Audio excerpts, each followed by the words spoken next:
성경에서 제일 짧은 장이 이 요한 2서입니다. 물론 요한 1서도 있고요, 빌레몬서도 있고 이렇게 한 장짜리가 있는데 그 중에서도 절이 제일 짧은 게 요한 2서입니다. 그래서 오늘은 요한 1서, 2서, 3서 가운데 이제 다음 주에 3서하고 오늘 2서 13절까지니까 분량을 같이 나가려고 합니다. 사실 여기는 요한이서는 두 가지 목적을 가지고 썼습니다. 이게 영적인 삶에 관한 내용, 진리 안에 거해라. 그리고 진리 안에 거한다는 사람은 어떻게 알 수 있느냐? 그 사람이 하나님 사랑하고 이웃 사랑하고 있으면 이 사람은 진리 안에 살고 있는 사람이고, 하나님 사랑과 이웃 사랑이 없이 그냥 제 잘난 맛에 교만하게 살아가는 인간, 이것은 아직 영혼의 구원이 뭔지 모르는 사람이다. 이 말씀을 하고 있고, 그다음에 또 하나가 이제 진리의 위험성, 이단들, 미혹하는 사람, 적 그리스도의 영이 하나님의 말씀을 오해, 곡해시켜서 내 멋대로 살게 만드는 일들이 교회 안에서 이루어지는데, 이단이 밖에서 나오지 않죠. 교회 안에서 나오죠. 그렇기 때문에 이 두 가지를 경계하는 목적으로 요한 2서를 오늘 우리에게 주었어요. 사실 요한은 이렇게 다니면서 복음을 전하면서 성도들의 혜택을 많이 받죠. 현대도 마찬가지. 교회의 목사가 성도들의 헌금을 통해서 교회를 복음의 현장으로 더 효과적인 운영, 또 목회의 사생활적인 영역에서, 일반인들은 직장 생활에서 돈을 벌지만 세속 직업을 갖지 않고 일반 직업을 갖지 않고 또 교회 일을 전무하게 되는 것이죠.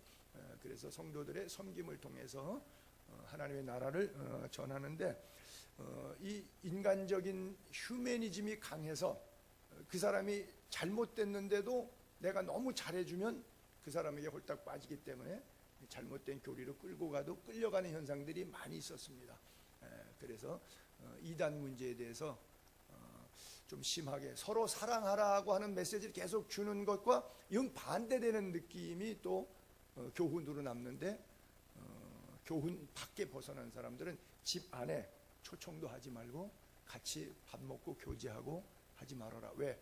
그거 하다 보면 네 감정이 그 사람 감정하고 섞여서 결국 죄에 빠지게 되기 때문에 끌려가지게 되지 않기를 바란다. 이걸 영적으로 구분해라. 이런 메시지를 줬고요. 사실 1세기 교회 교인들은 성도님들, 그러니까 사도들, 사역자들을 굉장히 많이 섬겼는데, 그 당시는 교회 이런 제도가 되어 있지 않죠. 뭐 월급이라든지 교회 행정이 재정이라든지 제도가 없죠. 주먹구구식이죠. 그래서 헌금도 사도들의 발 앞에 갖다 놓고 사도들이 알아서 집행하다 보니까 이게 커가지고 할 수 없이 행정관리, 인사관리, 재정관리에서 재직이라고 하는 집사 제도를 세우게 되었고요. 근데 어쨌든 1세기 성도님들은 사도들, 선지자들을 잘 대접합니다. 구약에도 사렙과 과부가 엘리야를 공개하죠. 그 다음에 수넴 여인이 또 엘리사에게, 수넴 여인이 남편에게 부탁했어요. 여보, 아마 대지주고 좀 땅도 있었는데 우리가 집을 하나 장만해서 우리 엘리사 목사님 지나가고 순회 사역할 때마다 숙식을 여기서 하게 하자. 이래서 요즘에 우리가 미션홈 하듯이 이런 식으로 섬겼던 그런 분들도 있는데, 예수님도 여러분 생각해 보세요. 패키지 여행을 어디 간다. 예수님을 포함해서 12명이 단체로 3년 동안 일도 안 하고 농사도 안 짓고 전도만 하러 다니세요. 그럼 그 사람은 밥도 안 먹나요? 그렇죠. 그 많은 경비를 누가 냈을까요? 부녀들이 됐죠. 성경에 뭐 요한나나 안나나 마리아라든지 여러 사람들이 이름들이 나오는데, 그 부녀들의 섬김을 통해서 받았는데, 그러다 보니까 이 섬김이 귀한 분들이 교역자를, 선지자들, 제사장들, 제자들, 사도들 이렇게 모셔서 숙식만 제공하는 게 아니라 또 갈 때는 그들의 필요를 채워주고 또 노잣돈까지 주고, 이런 일들이 있다 보니까 그걸 또 교묘하게 이용하는 사람들이 있는 거예요. 거지처럼 돈 얻어먹으려고 다니는 사람도 있고, 돈을 또 요구하는 그 성직자 품위를 잃은 그런 사람들도 있고, 그래서 진짜와 가짜를 영적으로 무엇을 기준으로 구분할 것이냐 하는 이야기들을 오늘 본문을 통해서 쭉 이렇게 쓰고 있는 겁니다. 자, 제일 먼저 1, 2, 3, 4절을 올려볼게요. 장로인 나는 택하심을 받은 부녀와 그의 자녀들에게 편지한다. 내가 참으로 사랑하는 자, 또 나뿐 아니라 같은 성도들끼리 진리를 아는 모든 자들도 그렇게 한다. 우리 안에 거하며 영원히 우리와 함께할 진리 때문에 그렇다. 은혜, 긍휼, 평강이 하나님 아버지 또 아버지 아들 예수 그리스도로부터 진리와 사랑 가운데 우리와 함께 임마누엘, 너희 자녀들 중에 우리가 하나님께 받은 계명대로 진리를 행하는 자를 내가 보니 심히 기쁘다 그래요. 여기 장로라고 하는 것은 긴 장자에 늙을 노자를 써서 연장자를 얘기하는 거예요. 그래서 요한도 장로라 그랬고요, 베드로도 장로라 그랬고, 요즘 우리가 갖고 있는 교회의 임직 개념에 있어 장로와는 조금 다른 신앙 공동체 안에서 연장자, 믿음의 연륜이 더 깊어서 초신자들을 말씀 안에서 잘 단도리해 줄 수 있는 이런 분들을 사도, 장로라고 또 이렇게 말했는데, 그래서 예수님 12제자, 속사도, 교부, 감독, 목사, 교사 이르기까지 2000년 교회사에 이렇게 주의 일을 하는 사람들을 단어로 이렇게 구분해 왔어요. 그 다음에 택하심을 입은 부녀다. 같은 부녀지만 특별히 하나님의 거룩한 부르심 때문에 하나님이 주신 물질, 시간, 탤런트들을 주의 종들이 사역하는데 과감하게 도왔던 사람들인데 그분들을 택함을 받은 사람들이다. 그래서 요한 3서는 가이오라고 하는 사람 개인에게 보낸, 똑같은 편지, 요한 2서나 3서는 같아요. 근데 요한 3서는 가이오라고 하는 개인에게 보낸 것이고, 여기는 공동체, 부녀들과 자녀들, 그래서 그 교회와 교회 성도들 공동체를 향해서 보낸 메시지가 오늘 본문의 메시지가 됩니다. 사실 에페소 교회를 이 목회를 하죠. 근데 아이러니하게도 첫사랑을 잃어버린 교회가 에베소 교회이죠. 그 다음에 사랑을 그렇게 강조하는 요한은 보아너게죠. 사실 별명. 젊었을 때 예수님과 같이 다닐 때는 사마리아 성을 통과하다가 그들이 텃세를 부리니까 주여 하늘에서 불을 명하여 이들을 멸하라 하겠습니까? 이런 얘기를 했던 아주 그냥 우레와 같은 그런 사람이 사랑의 사도로 변화된 것이죠. 저기 은혜, 긍휼, 평강 그런데 은혜는 하리스라 그러죠. 선물은 받는 사람 마음이 아니라 주는 사람 마음이죠. 자격이 없는데 공짜로 주어진 것을 은혜라 그래요. 긍휼은 불쌍히 여겨주는, 오늘도 하나님이 우리를 불쌍히 여겨주지 않으면 사실 살 수가 없죠. 그렇죠? 모든 것이 하나님의 은혜이고 하나님의 긍휼하심. 그 다음에 평강은, 사람이 주는 평강은 세상이 주는 것, 주님이 주시는 게 다르죠. 영원한 평강은 하나님께만 있습니다. 순간적인 평강과 순간적인 물질의 기쁨 이런 건 있을지 모르는데 그것은 영원한 평강이 될 수 없고요, 하나님만이 주실 수 있는 것이 참된 평강이다 그래요. 사람이 찰나적인 반딧불적인 순간적인 평강을 주는 것 같지만 그 평강은 오래가지 못합니다. 여러분 가운데 평강을 지속하는 그런 어떤 상황과 사건과 물질과 이런 것들이 있었습니까? 결국 그때뿐이죠. 좋은 옷 사 입으면, 좋은 신발 사면, 좋은 차 사면 그게 영원히 갑니까? 그렇지 않죠. 그 기쁨은 그 순간에 유효기간이 있죠. 그러나 유효기간이 없는 평강, 살아도 죽어도 영원히 꺼지지 않는 불과 같은 가슴의 평강, 여러분 속에 그리고 제 안에도 있게 되기를 바랍니다. 그래서 그런 마음으로 이 땅을 살아가는 사람을, 진리와 사랑 가운데 우리와 함께하는 그 평강이 있는 사람, 그 사람을 보니까 내가 기쁘다. 목회하면서 제일 기쁜 게 뭘까요? 교인들이 목회자에게 물질적으로 잘 이렇게 섬겨줘서 내가 기분이 좋은 거, 이게 진정한 목회자의 기쁨일까요? 그건 이제 싹군 목사라고 이렇게 말할 수 있겠죠. 목회하면서 제일 기쁜 게 뭐예요? 천국 가는 거. 예를 들어서 여러분들이 누구를 전도해 왔는데 그 사람이 예수를 잘 믿어서 천국까지 견인될 수 있는 성숙한 믿음으로 자라갔다. 이것보다 기쁜 게 뭐가 있겠어요? 목회를 하는데 교인들이 나를 물질적으로 잘 됐다. 그 기쁨보다 여러분들이 신앙생활을 너무 이쁘게 하고 믿음 안에서 너무 경건하고 거룩하게 복되게 살고 있다. 그리고 천국에 대한 분명한 확신 가지고 전도와 선교에 깨어 있다. 이것 보는 것만큼 기쁜 게 어디 있겠어요? 그래서 진리를 행하는 자를 내가 보니 심히 기쁘다. 진리를 행한다는 것은 무엇으로 알 수 있느냐? 여러분들의 예배 생활과 이웃과의 나눔 생활. 하나님 사랑은 예배예요. 이웃 사랑은 나눔, 베품, 섬김이에요. 그래서 여러분들의 예배 자세와 일주일 동안에 살아가는 삶 속에서 이웃과의 교제를 어떻게 하고 있느냐, 이 두 가지를 보면 이 사람이 진리 안에서 행하는 사람이다. 그런 사람들을 볼 때 목회가 행복하고 보람 있고 심히 기쁘다. 이 얘기를 하고 있는 거예요. 사실 요한 3서 1장 3절에도 똑같은 말씀이 반복돼 나오는데요. 형제들이 와서 내게 있는 진리를 증언하되 내가 진리 안에서 행한다 하니 내가 심히 기뻐한다. 그러니까 A 집사님이 나한테 와서 얘기하는 거예요. B 집사님이 진리 안에서 살고 있어요. 그러면 그 얘기를 들을 때 내가 너무 행복하겠죠. 그래서 요한 2서나 3서는 반복적으로 같은 기쁨의 이유 이야기해 주고 있어요.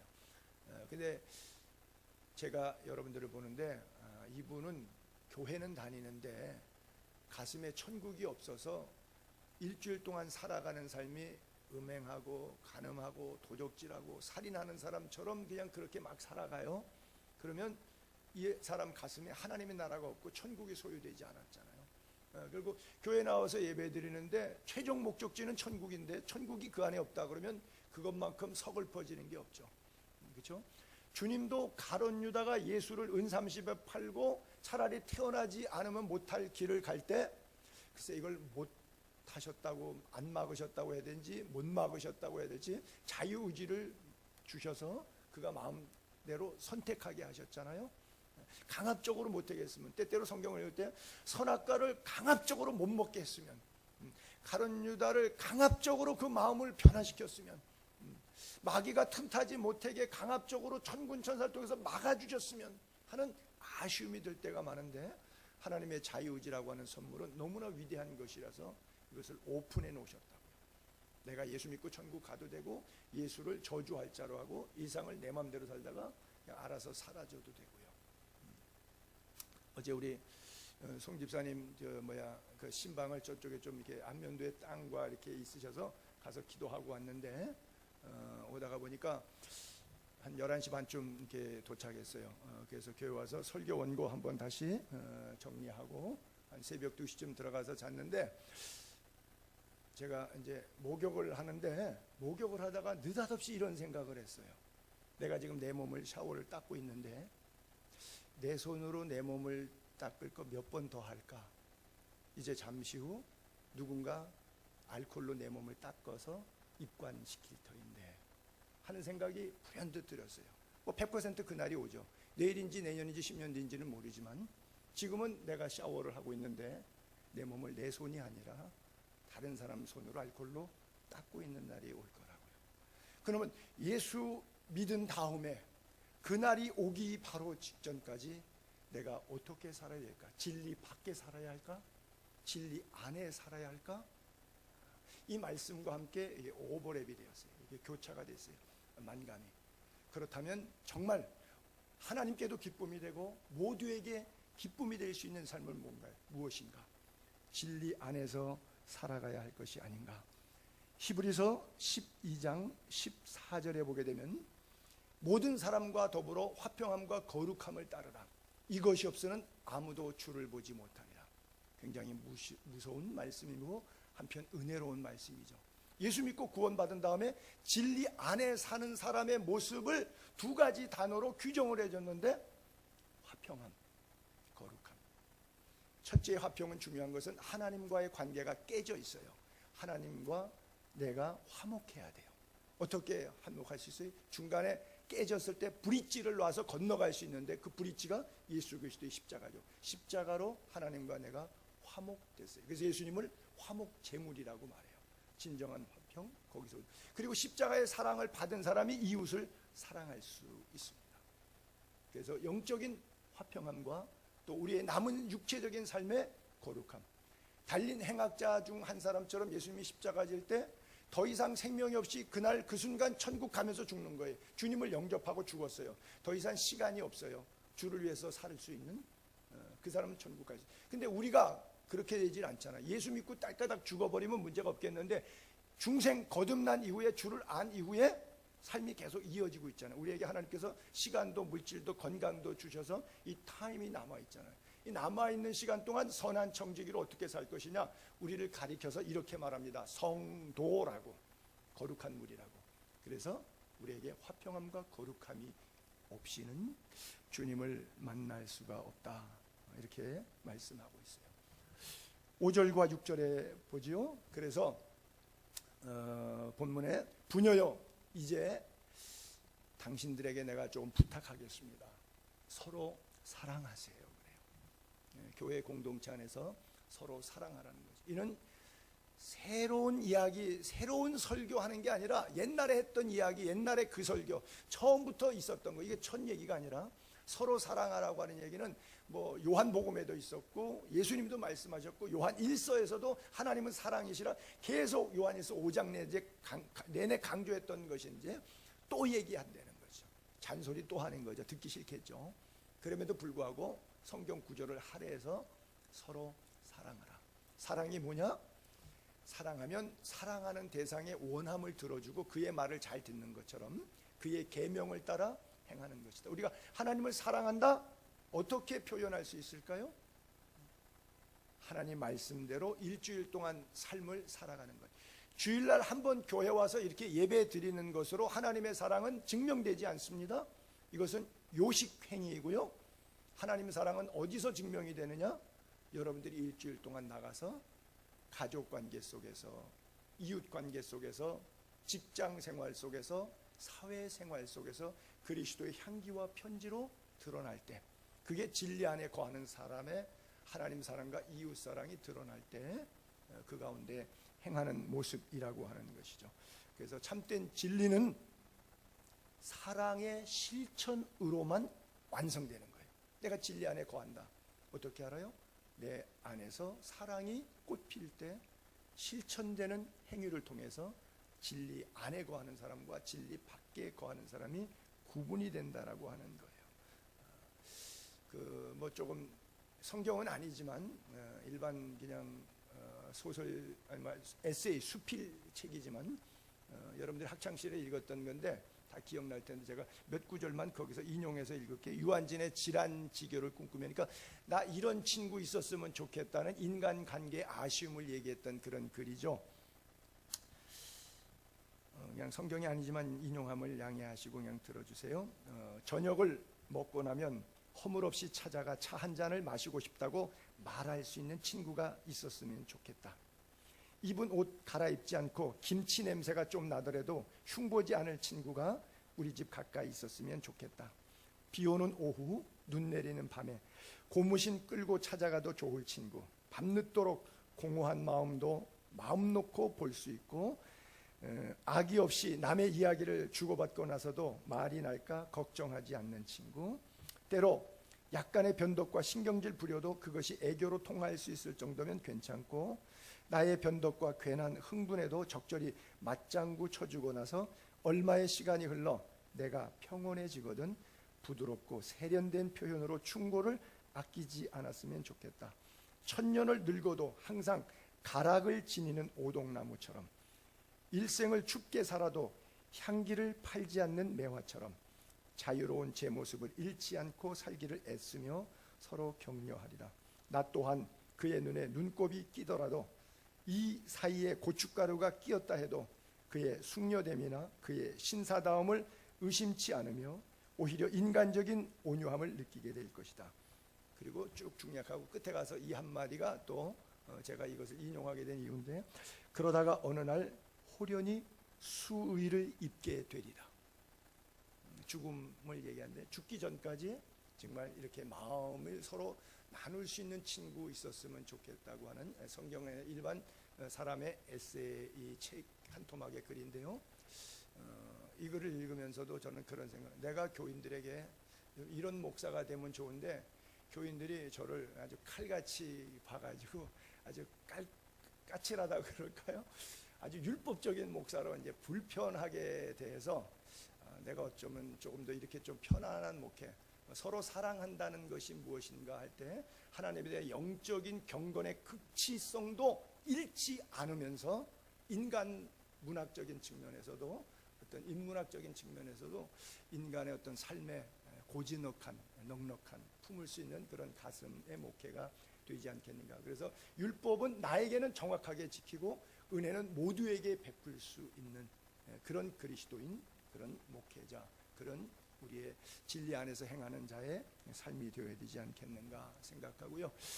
이제 사도 요한은 두 번째 토막의 이단 이야기를 할 때 7절 8절 본문에 보면 이런 이야기를 쓰는데요.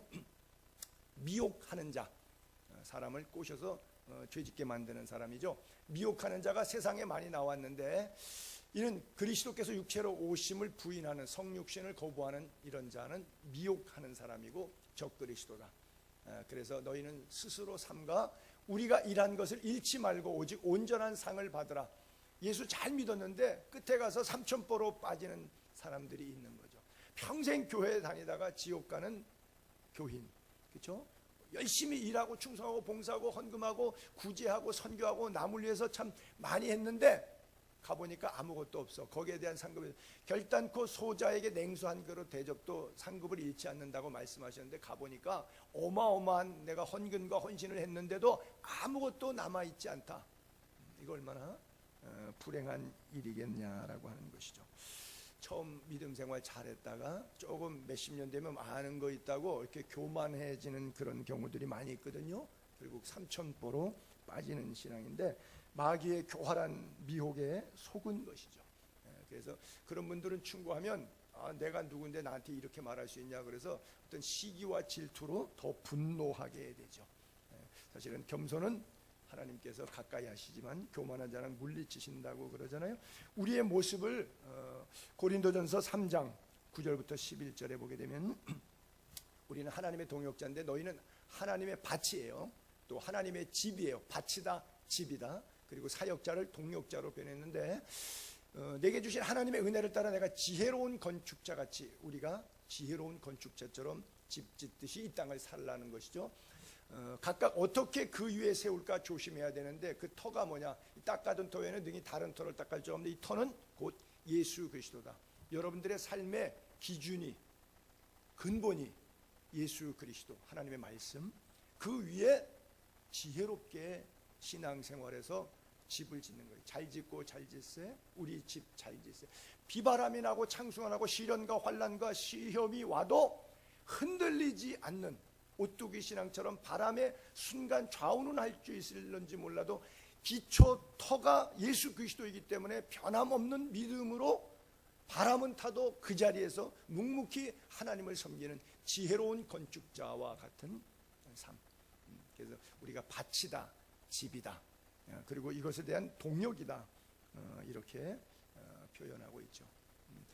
예전에는 집 질 때 보게 되면 제가 어린 시절에는 뭐 개인 집 지니까 벽돌 쌓고 그 미쟁이라 그러죠. 이렇게 하시는 분들이 벽돌 놓고 시멘트 한번 바르고 벽돌 놓고 시멘트 뿌려서 이렇게 쭉 칼로 이렇게 해서 쭉 잤는데 이게 삐뚤삐뚤 가니까 이렇게 다림줄을 넣고 또 뭐 이렇게 문지방 같은 거 놓을 때는 균형추 물 액체가 들어있는 자를 놔갖고 이게 물 균형해서 이게 문설주 같은 거 설치하고 이렇게 했는데 여러분 120층짜리 같은 거 이런 거 질 때 그런 걸로 어떻게 일일이 하겠어요? 다림줄로. 다림줄 해도 이게 1층짜리 짓는 게 아니라 100층짜리 지면 바람에 흔들려가서 그 기준도 안 맞죠. 다 흔들리죠. 그러니까 여러분들의 다림줄과 같은 균형추 같은 것이 기준이 여러분 감정이고 여러분들의 배운 교육, 여러분들의 경험 상식이면 그거는 바람 타는 거예요. 그 뭐가 기준이 되냐? 하나님의 말씀이, 성경이. 요즘은 100층짜리 뭐 어떻게 짓죠? 그 균형추가 뭐죠? 인공위성이죠. 그러니까 각도 좌우 뭐 동서남북 정확하게 측정해가지고 100층을 줘도 꽃장 올라가는 만큼 잘 올라가게 만들잖아요. 그게 가능한 게 인공위성으로 정확히 잡는 거죠. 즉 우리 인생길을 정확하게 잡아주는 게 뭐예요? 인생길의 정확한 다림줄이 뭐예요? 하나님의 말씀이잖아요. 예수 그리스도 터 위에, 그 위에 세우는 거예요. 그래서 지혜로운 건축자는 기준이 그것인데, 항법장치처럼 그것인데, 아니면 여러분 가끔 에어쇼 같은 거 막 하다가 비행기가 이렇게 막 뒤로 돌고 쫙 강하다가 위로 팍 올라가고 그런 에어쇼 하는데 팍 하는데 그냥 곤두박질 쳐갖고 죽는 경우들이 더러 간혹 있죠. 왜 그럴까요? 기계 이상이 아니라 자기 판단 미스예요. 계속 돌다 보면 하늘 색깔이 이렇게 갈 때도 저렇게 갈 때 똑같거든요. 항법장치를 잡았을 때 그 잡은 것을 위로 올릴 것이냐 내려가 올릴 것이냐를 분명히 게이지를 기계에 의존해야 되는데 기계에 의존하지 않고 내 생각 속에 이걸 땡기면 올라갈 것이다는데 땡기면 아래로 떨어지는 거예요. 왜? 방향이 뒤로 가 있었으니까. 이걸 순간적으로 놓친 거죠. 우리가 순간적으로 미혹이 영이 오고 순간적으로 환난이 오고 또 물질적 시험이 오고 건강에 어려움이 올 때마다 내 믿음이 이렇게 하는 것이 맞을 것이라고 따라가면 틀릴 수가 있어요. 그거 죽는 길일 수가 있어요. 어떤 길은 사람의 보기에 바르나 필경은 사망의 길일 수 있다고 하는 것이죠. 그래서 여러분들의 베이직은 항상 오직 예수 그리스도여야만 됩니다. 왜? The basic is best. 최고 베스트는 뭐냐? 기본입니다. 기초입니다. 그래서 첫 단추 잘못 끼면 아무리 잘 껴도 마지막에 맞지 않는 것처럼 우리의 일생의 기초는 오직 예수 그리스도여야지 상황이고 환경이고 물질이고 지식이고 박사학이고 그것이 나의 스펙이 내 인생의 기준이고 내 삶의 터전이고 믿는 것이라 그러면 결국 그 인상은 비바람이 나고 창수가 나고 상황에 의해서 무너지고 말 것입니다. 그러나 영원히 무너지지 않는 것 예수 그리스도의 터예요.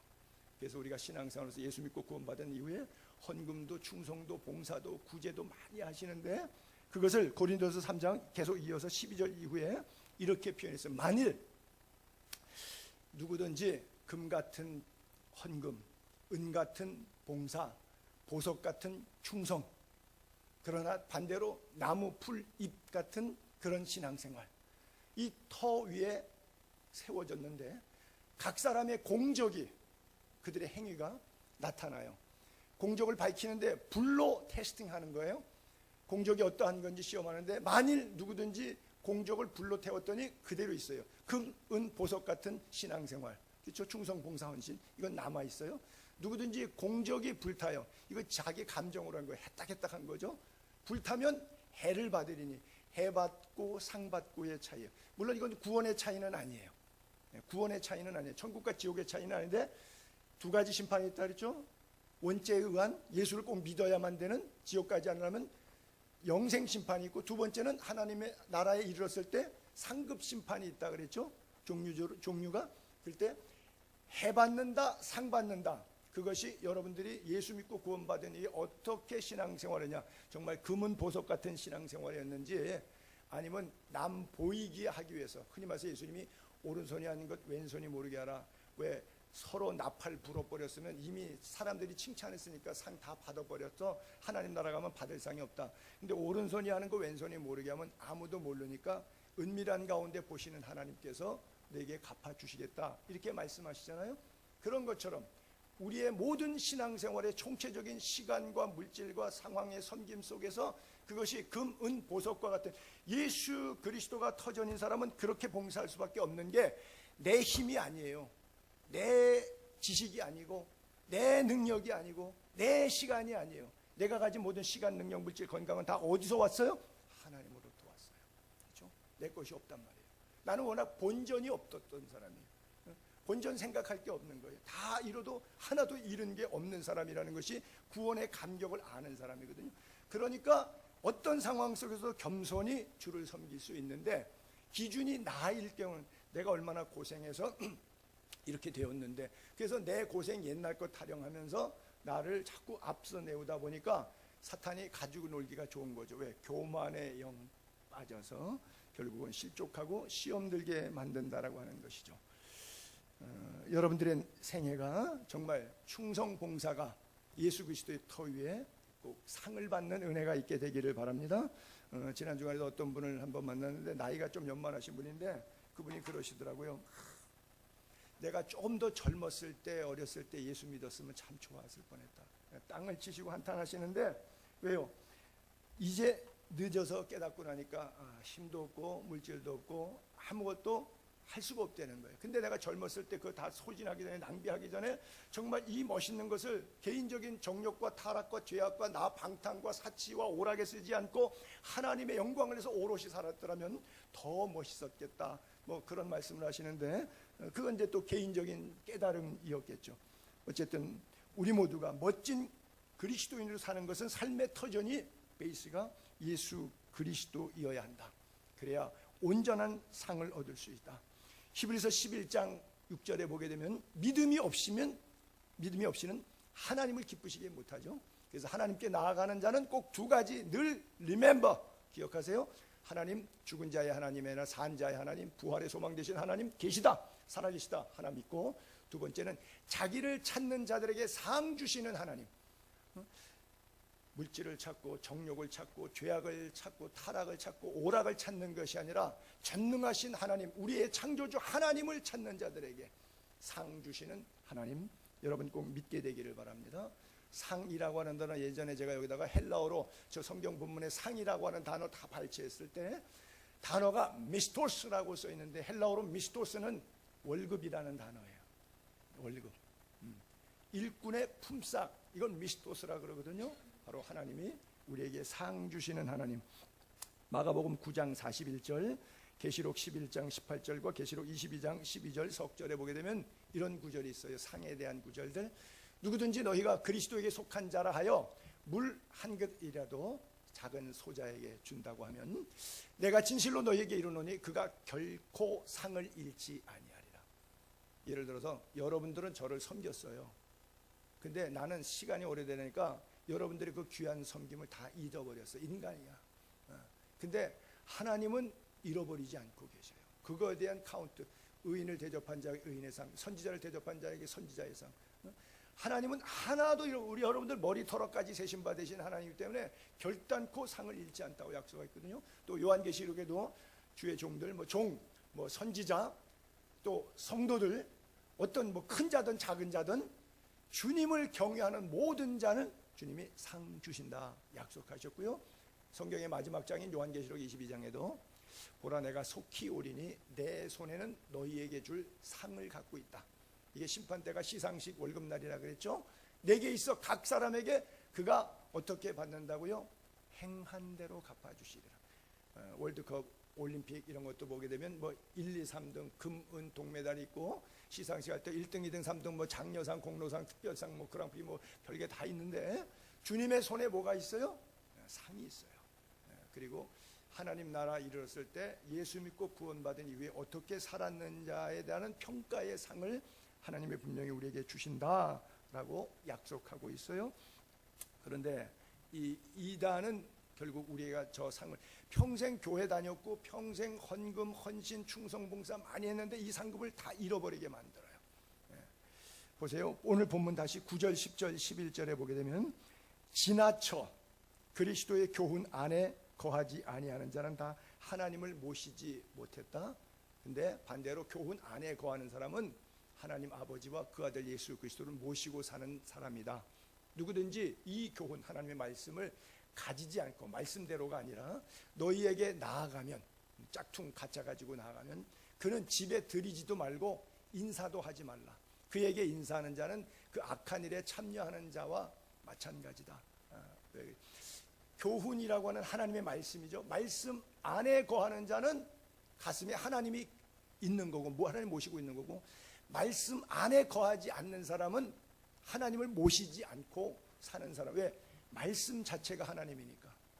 태초에 말씀이 계시니라 이 말씀이 하나님과 계셨고 말씀이 곧 하나님이시기 때문에 그런 것이죠. 그래서 말씀에서 저기 뭐라고 9절 시작할 때 보게 되면요, 지나쳐라고 하는 게 뭐예요? 오바. 가끔 보면 사람이 너무 좀 오버할 때가 있죠. 말씀이 가르쳐주는 것까지만 알아야 되는데 말씀이 인봉해서 감춰놓은 계시의 비밀로까지도 이단은 다 풀어요.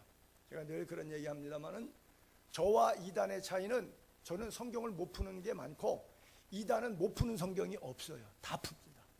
근데 하나님께서 인봉해 놓으신 성경 계시들이 많이 있는데 이것까지도 이단은 다 풀어내요. 그럼 하나님이 봉인했는데 네가 풀면 너는 하나님보다 더 센 사람이지. 그렇죠? 네, 그러니까 이단이 되는 거예요. 그러니까 교훈에서 지나쳐 오버하는 거예요. 교훈 안에, 교훈 밖에 차이죠. 그리고 또 교훈이 없는데 자기가 교인들 통해서 돈, 뭐 물질, 뭐 자기 딴 생각이 있어가지고 말장난하는 이런 것들, 이런 인간들은 아야 신방도 오게 하지 말고 인사할 것도 없다는 거예요. 그거 인사하고 같이 밥 먹고 뭐 이렇게 교제하다 보면 나도 모르게 그 악한 자의 일에 같이 동참하게 되기 때문에 결국은 그쪽으로 빠져나간다. 그래서 사실은 이 구절이 서로 앞뒤가, 오늘 두 가지 큰 메시지 맥락까지 앞뒤가 안 맞는데 서로 사랑하라고 말씀하면서 인사도 하지 말고 밥도 같이 먹지 말라는데, 이거 여러분 교훈 안에 교훈 밖에 이걸 잘 좀 여러분들이 구분했으면 좋겠는데요. 보세요. 로마서 16장 17절에 보게 되면 이단들의 교란 작전. 형제들아, 내가 너희에게 권면한다. 설교하는 거죠. 너희가 배운 교훈을 거슬려 하나님 말씀에서 벗어나서 분쟁을 일으켜요. 거치게 하는 자들 살펴보고 그들에게서 떠나라. 이 같은 자들은 우리 주 그리스도를 섬기는 게 아니라 자기 배를 섬기는 거예요. 그 다음에 교활한 말, 아첨하는 말로 순진한 자들 마음을 미혹하게 한다고 그러잖아요. 여러분, 교회, 여러분들이 다녀보셨던 지금까지 교회, 거의 한국교회는 수평 이동이 다 많으니까 여러분이 다니셨던 교회, 안 싸우는 교회가 있나요? 여전도회끼리 남전도회끼리 뭐 행사하다가 뭐 안 싸우는 교회 있나요? 교회가 많이 싸워요.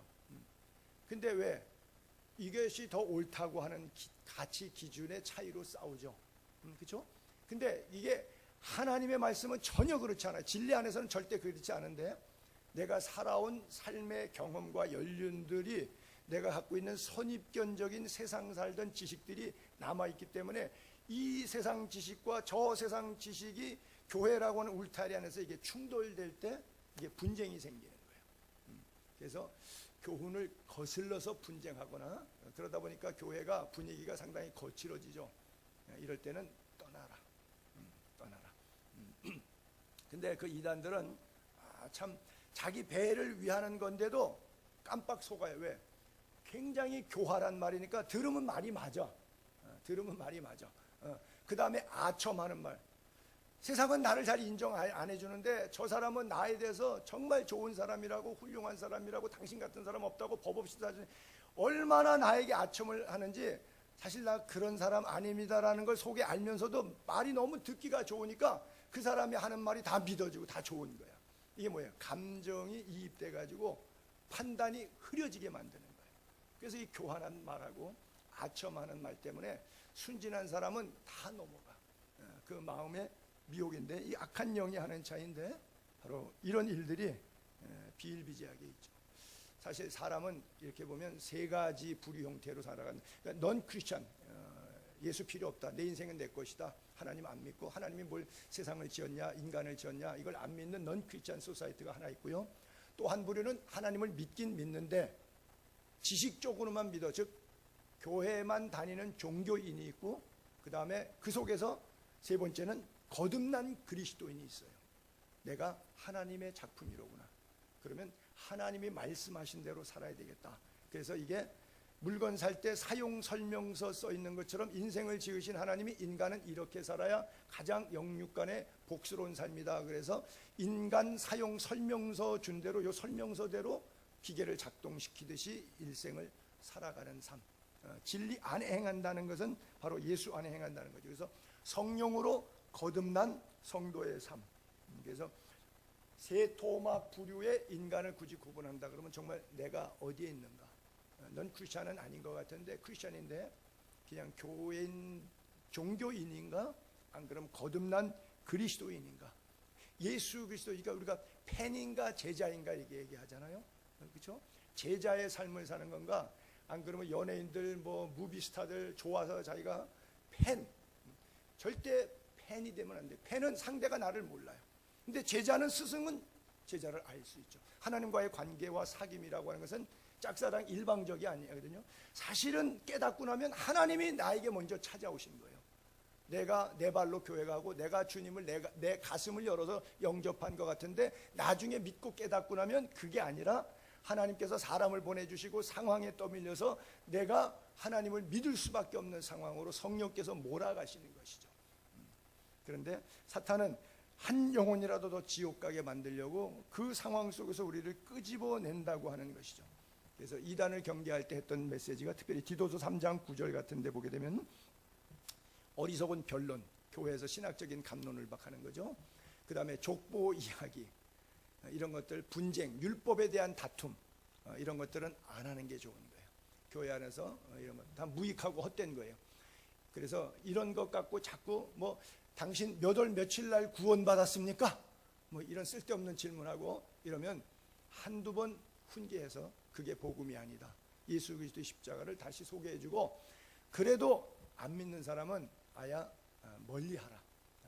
이런 사람은 내가 아는 바와 같이 심령이 부패됐기 때문에 결국 그가 하는 짓을 보면 다 죄를 짓는 짓밖에 안 하기 때문에 결국 그 동류가 되면 같이 죄악에 빠지게 된다라고 하는 것이죠. 그래서 교훈과 하나님의 말씀은 논쟁의 대상이 아니라 믿음으로 수용하고 따라 순종해야 될 것이 하나님의 말씀이지, 이게 절대 뭐 족보 이야기, 율법 이야기, 뭐 논쟁 이야기거리가 아니라고 하는 거예요. 그 크리스토퍼 콜럼버스라고 하는 스페인 사람이 1492년도에 미 대륙을 미국에 땅이 있다는 걸, 옛날에는 사람들이 뭐 5, 600년 전이니까 바울 시대도 그렇고 지평설이 지구 과학입니다. 그러니까 서바나 쪽에서 스페인에서 계속 가면 에스파냐 넘어 애틀란타시가 있죠. 대서양 바다가 워낙 크니까 끝이 안 보이잖아요. 계속 타고 가면 나이아가라 폭포처럼 똥 떨어져 죽는 줄 알아서 사람들이 먼 바다를 못 갔는데 용감하게 지도를 가지고 탐험하겠다고 크리스토퍼 콜럼버가 갔는데 도시의 플리마우스라는 보스턴 쪽에 배가 도착해서 아메리카 대륙을 발견했는데, 나중에 아메리카 대륙을 본인은 발견하고 나서 어디라 그랬냐, 아시아다 그랬어요. 그가 가지고 있는 지도가 파울로 토스카넬리라고 하는 이태리 천문학자의 지도인데, 이 지도에는 뭐가 없냐, 아메리카 대륙 아직 발견되기 전이니까 아메리카 대륙의 지도가 없었어요. 그러니까 배 타고 가니까 아시아가 나오니까 여기도 아시아다 이렇게 발표했는데 나중에 아닌 것이 판명이 됐죠. 왜요? 그의 지도에 뭐가 없어요? 아메리카가 없으니까 발견하고도 모르는 거예요. 여러분의 내비게이션, 여러분들의 나침판이 하나님의 말씀이면 영생이 있지만, 그게 아니라 여러분들의 감각과 지식이라면, 거기 영생이 없다면 여러분들이 의지하고 붙들고 갖고 있는 그 지식, 그 권력, 그 물질이 여러분들을 영생과 천국으로 이끌어주지 못합니다. 여러분들의 내비게이션, 여러분들의 지도가 영생을 바로 가리키고 있는 것인지, 어떤 길은 사람의 보기에 바르지만 필경은 사망의 길인데 그 길을 잘못 가고 있는 것은 아닌지. 그래서 주님께서 예수 믿는 게 이게 넉넉하지 않아요. 쉬운 길이 아니에요. 그래서 좁은 문으로 들어가라, 좁은 길로 가라. 좁은 문, 좁은 길은 많은 사람들이 안 가요. 그러나 갈수록 시온의 대로가 활전하고, 넓은 길로 가지 마라. 넓은 길은 편안하고 쾌락의 길이니까 많은 사람들이 좋다고 다 그 길로 가. 근데 그 길은 갈수록 깔때기처럼 좁아지더니 어디로 빠져? 지옥으로 빠지고 음부로 빠져. 그래서 넓은 문, 넓은 길로 가지 말고 좁은 문, 좁은 길로 가라고 하나님 말씀하신 것이 예수 믿는 게 장난이 아니다 라고 하는 말씀을 우리에게 교훈해 주고 있는 거예요. 고린도전서 5장 9절에 보게 되면, 내가 너희에게 쓴 편지에 음행하는 자들 사귀지 말라 하였거니와, 이 말은 세상에 음행하는 자들, 탐하는 자들, 속여 뺏는 자들, 우상 숭배하는 자들 도무지 사귀지 말라 하는 것이 아니다. 만일 그래하면 너희가 세상 밖에 나가서 같이 그 불이랑 이제 살겠죠. 이제 내가 너희에게 쓰는 것은 뭐냐, 만일 어떤 형제라 하는 자가, 일컫는 자가 음행하거나 탐욕하거나 우상 숭배하거나 모욕하거나 술 취하거나 속여 뺏거든 사귀지도 말고 그 사람하고 함께 밥도 먹지 말고 교제하지 말아라, 이렇게 말하고 있거든요. 여러분, 이 문맥에서 잘 봐야 되는데, 우리가 사귀지 말라 밥도 밥 먹지 말라고 그러니까 예수 믿는 사람하고는 절교해야 된다. 그래서 그러면 목사님, 사회생활, 직장생활 어떻게 해요? 계약하려고 그러면 안 믿는 사람하고 이게 수주 따오고 계약하고 뭐 해야 되는데, 그럼 예수 믿는 사람 밥도 먹지 말라고 그러고 사귀지 말라는데, 그러면 우리 예수 믿는 사람들은 세상 생활을, 사회생활을 어떻게 해야 돼요? 이 문맥을 여러분 잘 보셔야 돼요. 이 10절과 11절 뒤에 거 한번 넘겨볼게요. 이 세상에 뭐 음행하는 자들, 탐하는 자들, 우상숭배하는 자들 뭐 이렇게 쭉 나오고, 또 11절에는 만일 어떤 형제라 일컫는 자가 음행하고 탐욕하고 뭐 술 취하고 뭐 이런 식으로 쭉 뒤에 나오거든요. 그걸 다시 앞으로 백 해볼게요. 앞으로 10절을 볼게요. 이 말이 무슨 말이냐면, 사귀지 말라고 하는 이 말이 세상에 음행하는 자, 탐하는 자 뭐 이런 사람들, 세상에 있는 사람, 넌 크리스찬을 얘기하는 거예요. 그들은 그렇게 살죠. 그렇게 살죠. 왜? 하나님이 없으니까. 내 인생이 내 거니까. 내 인생의 주인이 하나님이니까 그렇게 사는데, it's okay. 그들의 문제, 도덕과 윤리는 얘기하지 말자는 거예요.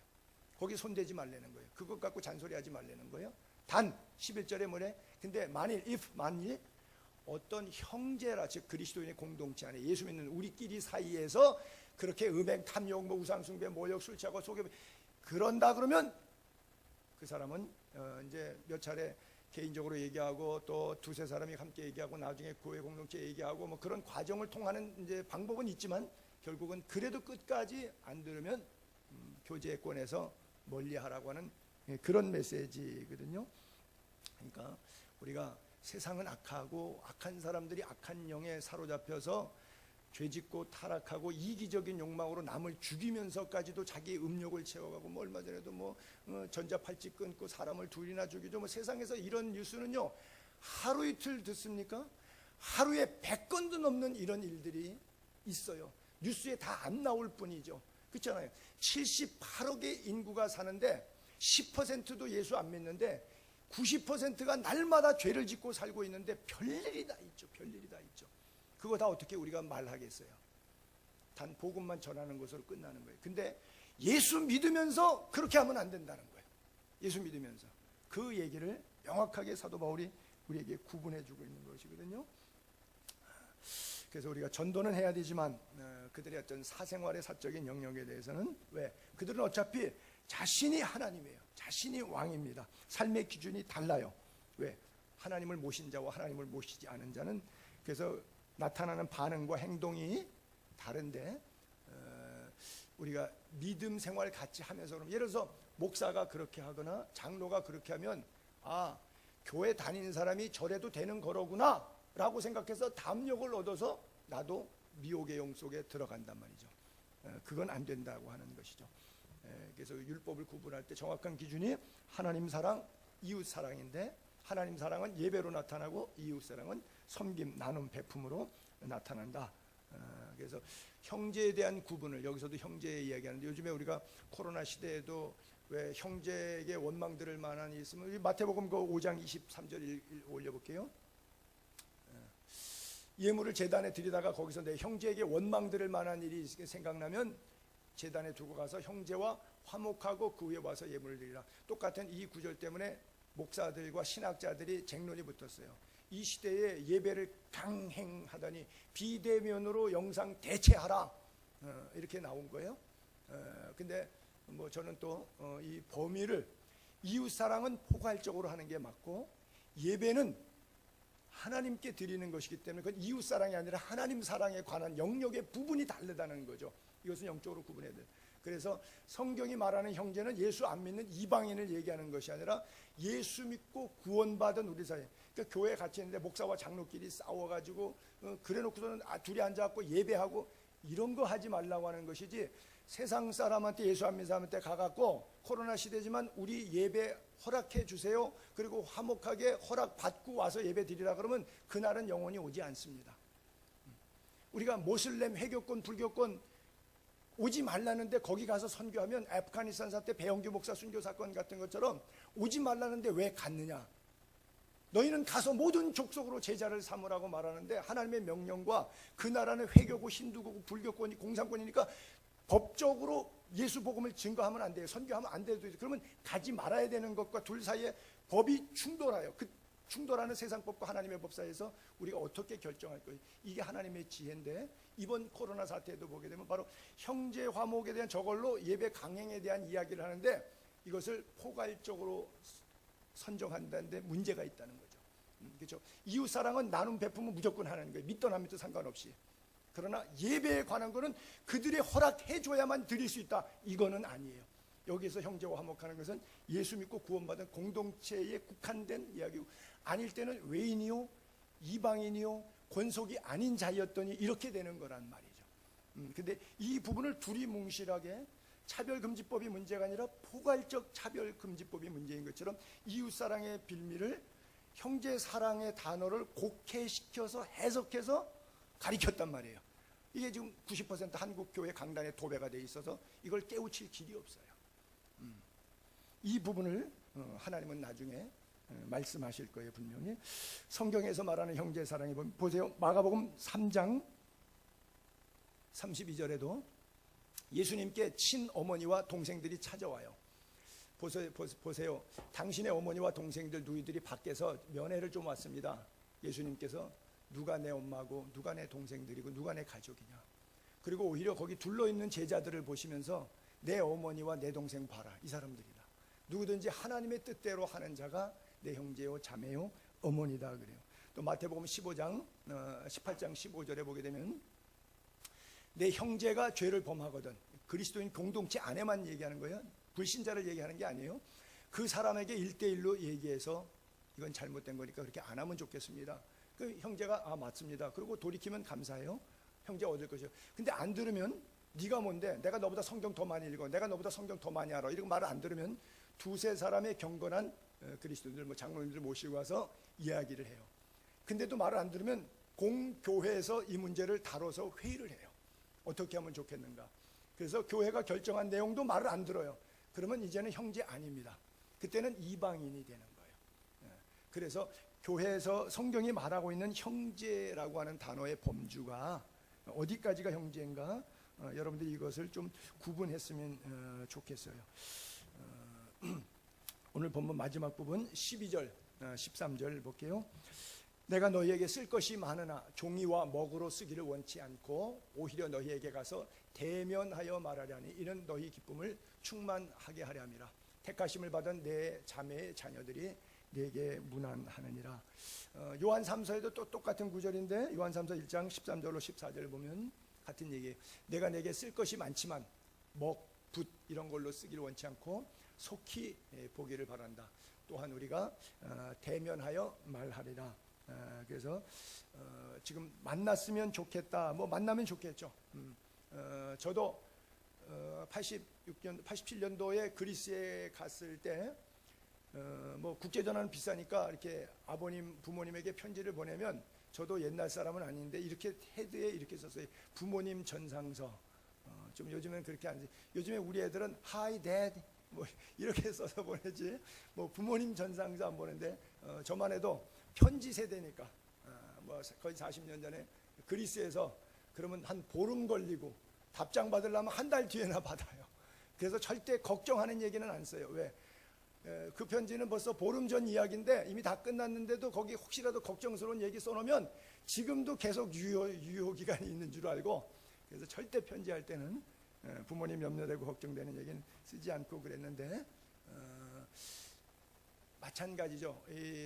요한도 글로 쓰고 뭐 답답 뭐 카톡 쓰다 보면 막 글로 문자 하다 보면 아야 우리 통화하자 그러고 그냥 통화하는 게 편하잖아요. 그러니까 대면의 기쁨, 요즘에 대면 비대면이 이렇게 화두가 되는데 대면, 이것은 너희로 하여금 더 큰 기쁨을 얻게 하겠다 그러는데요. 내가 뭐 쓸데없는 뭐 개인적인 이제 예화를 하나 적용해 보자 그러면 뭐 한 30여 년 전에 우리 집사람하고 아테네에서 집시 선교할 때 하루는 보니까 아테네에서 뉴욕까지 가는 비행기가, 처갓집인 뉴욕인데 우리 사람 비행기가 400불 정도밖에 안 해요. 한 40만 원 돈밖에 안 해요. 뭐 보통 뭐 100만 원 넘어가는데 절반값도 안 해가지고 제가 마침 장모님 생일 때 전날 우리 사람 갈 수 있도록 비행기표를 다 이제 끊어놓고 전화를 드렸어요. 제가 우리 교인이 누가 마침 뉴욕 가는 분이 계셔서 선물을 보냈으니까 이제 피켓 들고 나갈 테니까 장모님 이름 써서 그 사람 만나면 그 선물 받으시라고 이렇게 말해놓고 그 선물이 우리 집사람을 보내는 거였어요. 전격 작전으로. 그래서 갔는데 공항에서 선물 받으러 갔다 아마 비타민 보냈나 보다 생각하고 공항 나갔는데 자기 딸이 쓱 나오니까 엉엉 우시는 거예요. 막 너무 기쁘고 막 그냥 만감이 교차돼 가지고 세상에 선물이 내 딸이라니 이래가지고 공항에서 이렇게 기뻐하셨거든요. 쓸데없는 얘기를 거기다 넣었는데 지금도 그래서 지금 우리 사람이 지금 자기 엄마한테 가 있는데 대면의 기쁨, 대면의 기쁨. 그거 편지로 말하겠어요? 사진으로 말하겠어요? 비타민 받는 게 편하겠어요? 안 그래. 뭐가 기쁘겠어요? 지금 요한이 그 얘기를 하고 있거든요. 여러분 보세요. 출애굽기 33장 11절하고 고린도서 13장 12절에 보게 되면 이런 말씀이 있어요.